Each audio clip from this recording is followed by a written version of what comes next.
Hello everybody, and welcome back to our new video and also interview. So regarding to a couple requests we have recently about the effect of transportation system to the real estate, I tried to set up another meeting with one of our best engineers in our state on transportation field, and this way I want him to introduce himself to you guys, and then we start our questions again. But just want to tell you guys, the questions are probably gonna be the same questions we had on the last interview, and the reason I didn't write down the new questions is I just wanted to show how big the transportation system is and how big the different point of view on answering the question is to this actually system effect of that to the real estate industry. So we are today with Gabriel. Gabriel, please. Thank you for having me today. I'm Gabriel Odreman. I'm a senior project manager in Tetra Tech, so you can see the logo behind me. So you wanted me to introduce myself briefly. I'm a civil engineer, originally from Venezuela, graduated there in 2009. I have about 15 years of experience in the business. Came to America about 10 years ago in 2015, did a master's degree in A&M Kingsville, and ever since I've been working for a company called RPS that recently got acquired by Tetra Tech. The main focus of my work is doing transportation, as you just mentioned. I do a lot of roadway program management. Basically, I help the counties around, especially Fort Bend County, one of the most active and growing counties in the state and in the country in their bond or mobility bond programs. So with that, I get to manage a lot of different projects. I get to plan them, design them, or manage other companies that design them on behalf of the county and then get to see them through construction. And I get to design projects myself as well, especially with the cities and counties. So I get to see a lot of the effects of our transportation systems on the real estate values and how that is helping everybody or not helping as much. It depends, right? How you see it. That's perfect. Thank you for mentioning all these good points. So I wanna start with a couple of questions, and I'll be more happy to share your experience with us about your experience and also your technical thoughts about these questions, please. So one of the questions I have is what are the potential risks and benefits for real estate development when transportation projects are delayed or modified? That's a tricky question. So from experiencing projects that I managed, I've seen when some transportation projects get delayed for whatever reason. And sometimes there are development agreements that the counties or cities make with developers are going to be developing a certain area through a new road that is being constructed. And when the road gets delayed and doesn't open on time, their commitments with the tenants that they're going to be renting to is affected. So they have to also spend extra money kind of getting these agreements that they have themselves extended. So that's one of the biggest delays that I always see when the projects get delayed. It also another risk here is if we are adding a new road for safety purposes, then whatever is in place while that road is being developed is not being provided to the residents, which are the taxpayers paying for all the developments that we're doing. So that will be kind of less safety or demand for the people living in the area. Just want to know, what are some examples of successful integration of transportation planning and real estate development that you have seen? Good example will be in Fort Bend County. Amazon came into play not long ago in the Trammell Fresno area. And Trammell Fresno was a road that wasn't as big as it is today. And by then coming into play, it forced the local government to understand that that road was going to be having more trucks and of course more traffic and of course more people, but also was going to raise the value of everything because of big business in there, and how the local government see that it's also a new entity that will come in and see the new development. It's a monster, it's Amazon. It's going to bring a lot of tax value as well, which is going to be given back to the communities with new roads. So with them coming to that part of the city, force the local government to widen that road, making it more appealing to the traffic that was going to be foreseen for the foreseeable future in the few years. So that's just one example of how a real estate, a commercial real estate affected the expansion of a transportation road that benefited also the residents in the area and the houses being developed. Yeah, that's a perfect actually example. And like one of the other question I was like thinking about, it was like how does the quality of design of transportation, like any part, like I mean, like toll road, public transit, like roadways, like influence commercial and residential real estate investments. Well, quality is the number one thing that everybody does when they design a project. So I would say quality is integrated into every project that you can see. Now, quality could also mean spending a little bit more dollars to make it more, I guess, appealing to the eye of people coming into the places, right? I'll give you one example. If you go to the areas in the northwest part of the city, we have the new development called Bridgeton. You've probably seen Bridgeton as a new development. They have a lot of nature embedded into the developments they did. Of course, the roads have a lot more trees, a lot more trails, a lot more visuals with lakes. Some of them man-made, some others natural lakes. So that is also quality, but it's quality of life. When you have quality of life integrated to a transportation project, that will certainly bring more people to the area because they're looking for an area they can get off work, jump into the trail, and have it ride with their kids if they wanted to, and stuff like that. And also, by bringing more people, that will bring more real estate commercial as well. That will provide in the sustainability they need for the people that will live in the area. So that's just one idea of adding more quality is investing a little bit more so that you add the features that will attract the people to the area. And also, like one other question, too many people they ask me, and they really want me to ask some like a very expert transportation guys. It was like whenever we have like some mixed area, like commercial, residential, in some part of town. Sometimes we have some issues like noise issue or something, especially affect to the residential part. So like does the like text that ever bring up these kind of issues to the planning, to the future planning or something, or not?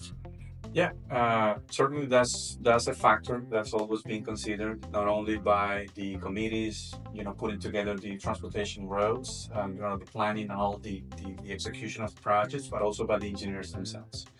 One example of that is currently we have a project in Fort Bend County that I'm thankful to the county that I'm managing on their behalf. Is a ramp that currently serves the Fort Bend Parkway Toll Road, and that is exactly at the intersection of Fort Bend Parkway Toll Road and Beltway 8.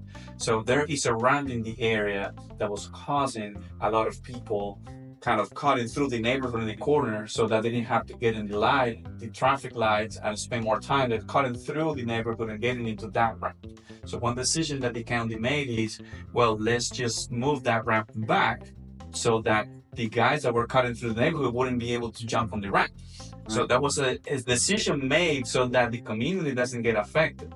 And the real estate values of course goes up as well, just because of not having all these different traffic going through their neighborhood. Well, by implementing that idea, we run into another issue. Okay, now we're moving the ramp back. Well, the people that are now going to be in front of that ramp don't have any protection from noise. What are we going to do about that? So we, the group of engineers, put together a study to understand the demand that they're gonna have of traffic going through that, plus the decibels of noise that are gonna be running through it. And we figure out that if we put a a sound wall 14 feet high, that's gonna solve the noise issue. And the community is collaborating and fully happy to make this happen. So yes, it is always considered when you have new noise bringing into it. It's kind of a standard nowadays to be able to provide to the communities. All right, great. So one of the actually other question we have is, can you explain the impact of transportation congestion or traffic pattern on residential or commercial property value? I mean, like this recent example was like very close, but if you have like some more example related to this question, we appreciate to share with us. Traffic congestion is an undesirable. Nobody really wants that. And when you're looking to buy a house or buy a business or looking for real estate, you're gonna be running away from the areas that have traffic, right? That's usually what happens. Therefore, the politicians that drive the decisions in our community here, they always look into how can we solve those issues so that we attract more people to the area.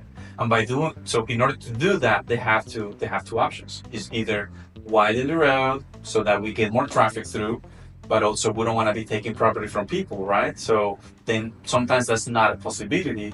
And then other options is to add an alternative route where people can have a new ways to go and then reduce the traffic from there.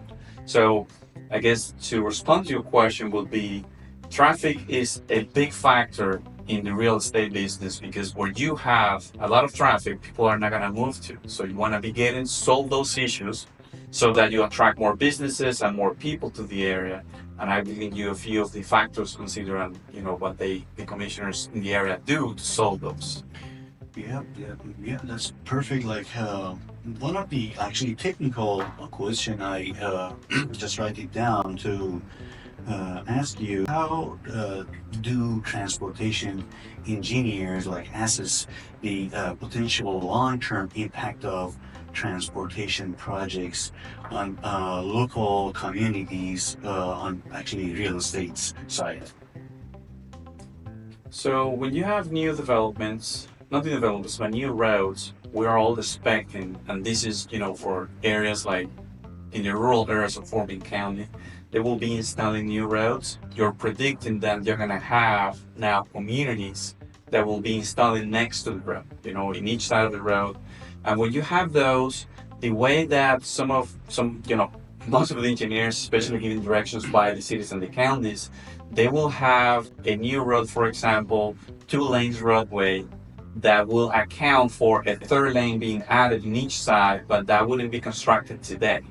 It's just leaving the space in there so that in the future, once the demand increases, because a lot of more people move to the area, now whenever that happens, let's say 20 years, they just go at that new lane and then you have more capacity so that the residents are served the same way. They are always trying to keep the level of service of those roads up to the game so that people have the level, the traffic, no traffic congestions or moving through the lines, the way they are supposed to without losing any time.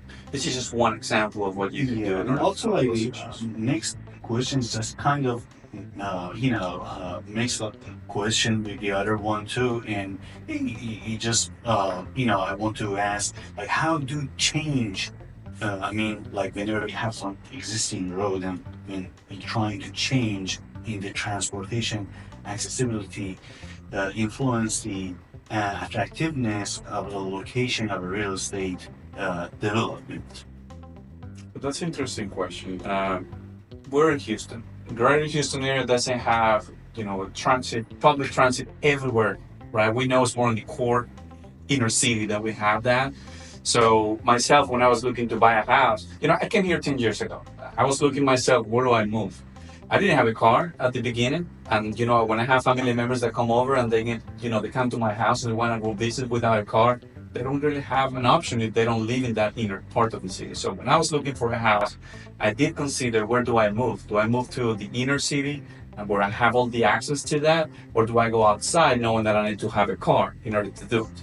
Well, we're in Texas, everybody has a car, so we understand it's kind of part of the business, but the question is, should it be, right? And that's where the politicians have to continue to do a good job understanding how do we widen the public transit systems so that we provide accessibility everywhere we go. The more accessibility you have, the more of the attractiveness in the area for real estate. And that's a common knowledge for everybody here. What we all need to do is provide the tools so that that happens. That's actually a perfect example. And I was like almost facing with the same issue like a long time ago. Whenever like he mentioned, I didn't have a car too at the beginning, and exactly has the same thought and same issue.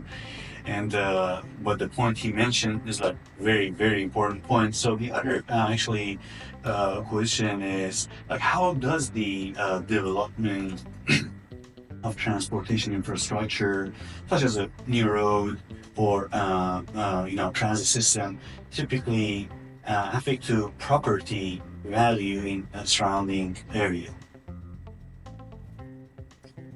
It's really interrelated, right? If you don't have any roads, you won't have any attractiveness for people to move to that area, whether it's a resident or a business. Right. And a good example of this is 50 years ago, the Woodlands area in this, greater Houston area didn't exist. Mm-hmm. One guy with one company had this vision of, if we just make roads going north, we can have a big, nice development in the area. That wasn't expensive at the time. There was nothing out there.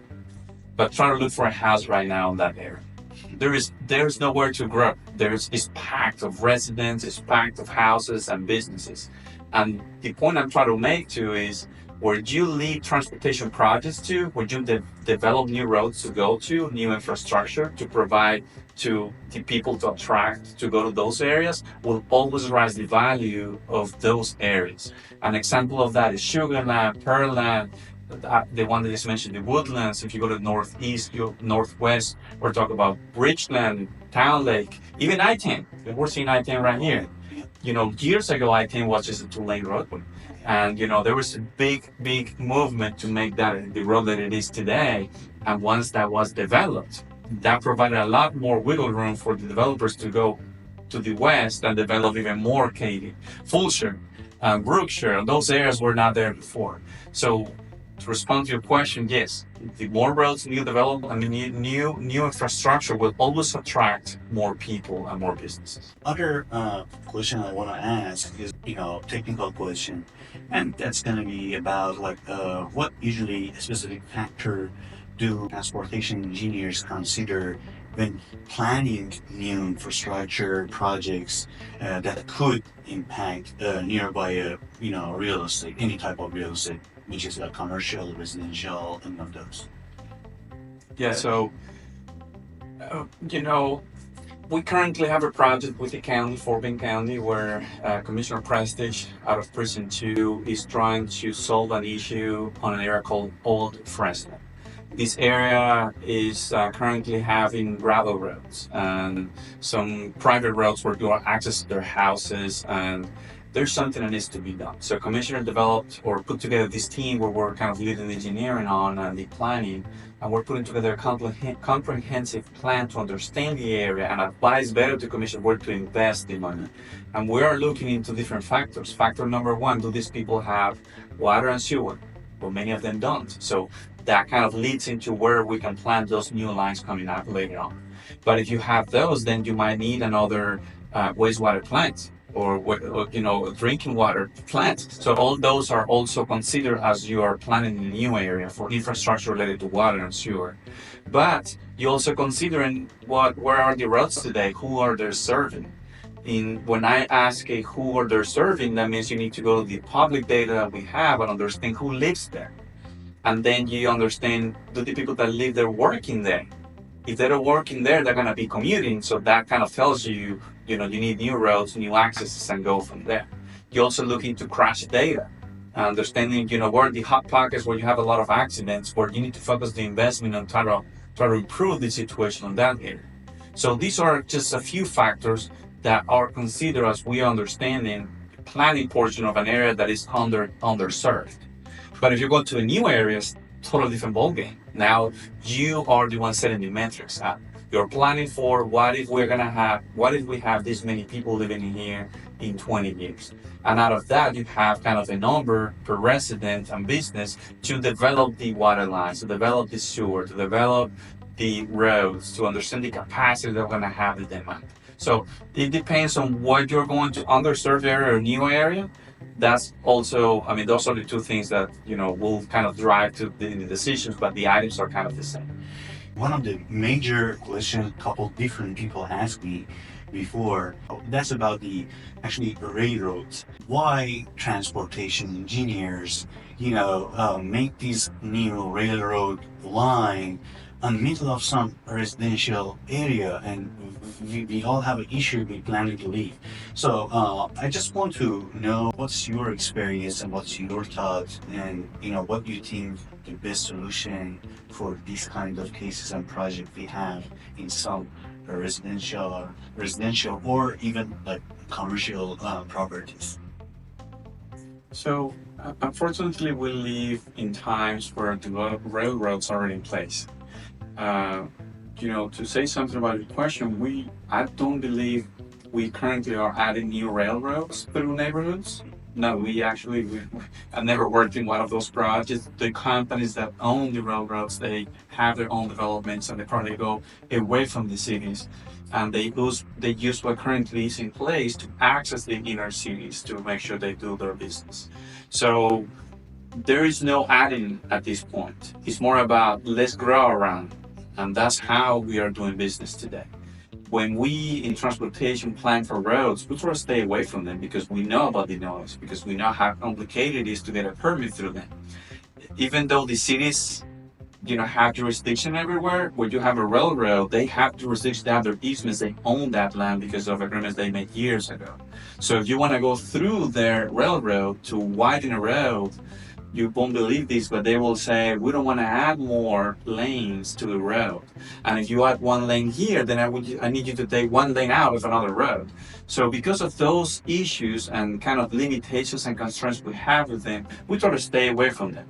But again, they are already in place. So if you have a road that's currently going through it, just do your best to kind of grow the road, or let's say widen the road, negotiating with them to do it. Now, in terms of the noise for residents, what the land planners are doing or developers are doing, they try to stay away from them. You are not seeing nowadays houses being built next to a railroad because nobody's going to buy that house, right? So this is more a mitigation measurement that they are taking, try to stay them away. Maybe if they have the property around it, maybe just use the next to it more than for like a park or a trail or something that wouldn't be meaningful if they have a noise issue. Perfect. And other question is, how do transportation projects integrate with local zoning and land use plans to support or spring real estate development? When you talk about land use, I understand or I picture farmlands, areas where you have crops, and now you're going to have a new development come into play, which we're seeing a lot in big cities like the one we have, where you used to have, rice fields or whatever, and they sold it to a development and now they're building houses. So on that end, when we plan projects, we're understanding what the market is on. Basically, we serve public entities, and public entities are seeing the trend, saying where are developers moving into so that we need to improve those roads, otherwise we're going to have issues. So what we do is more of a support for growth when they have these regulations. Now, when you go to other cities like Austin, their regulations are different and they are more green thinking, and they have a water constraint where they cannot allow so much development because there's going to be a lot more use of the existing water that they just don't have. Therefore, they're limiting all the development happening. They're growing to certain areas only, but they're controlling it so much, keeping the land use in place where if that was a crop before, we want to keep that a crop. If that was let's say multi-home family, I'm okay with you keeping that. But if you have a residential two homes family in this area, we want to keep these two homes. So they're having those regulations, and what transportation systems do is try to adapt to what the regulation is. We actually planning to, finish our conversation and interview, but as in the actually last question, I just want to share your thought, your experience, whatever in all sides, like technical and general sides, you have in your mind about the real estate. If you want to share that with like all people, like all of our engineers, our non-engineers, audience, and everybody, what's going to be that as in the expert in transportation in our state? What kind of advice can I give? I would think, I could, divide my answer or my thoughts into several points, but the first one is the message to the people watching this video, thinking about real estate and what they're going to move to. What I can assure you is that we in the transportation business take this seriously, and we try to improve the roads around the area so that wherever the trend of people moving into, the roads are supporting that movement. So rest assured that the support that we provide to the local entities is to make sure that we are predicting the correct demands for the future of anybody thinking to buy a house, for anybody thinking to buy a business, for anybody thinking to grow an area. So we are committed to make sure that not only we do that in a timely fashion, but we're also making it sustainable so that wherever we move in this business, everybody has a quality of life. Quality of life means having better roads, more beautiful roads, roads appealing to the pedestrian, or roads appealing to the public transit, roads appealing to anybody wanting to travel, roads appealing to, can we do more park and ride stuff so we can use less roads? It's not about using roads completely, but how can we share them in a way that we're all moving in the right direction with growth, and at the same time keeping our cities in the right position to be competitive with anybody else in terms of attractiveness and having people move into the area. Perfect. Thank you everybody to spending your time and watching our new video and interview with Gabriel as well. Thank you so much, and I hope this interview become very useful interview with sharing all these useful information from Gabriel, and I hope you guys purchase the best whenever you're purchasing some property in your life. Thank you so much, and stay with us on next videos. Thank you so much, Gabriel. I appreciate it. Thank you. Thank you.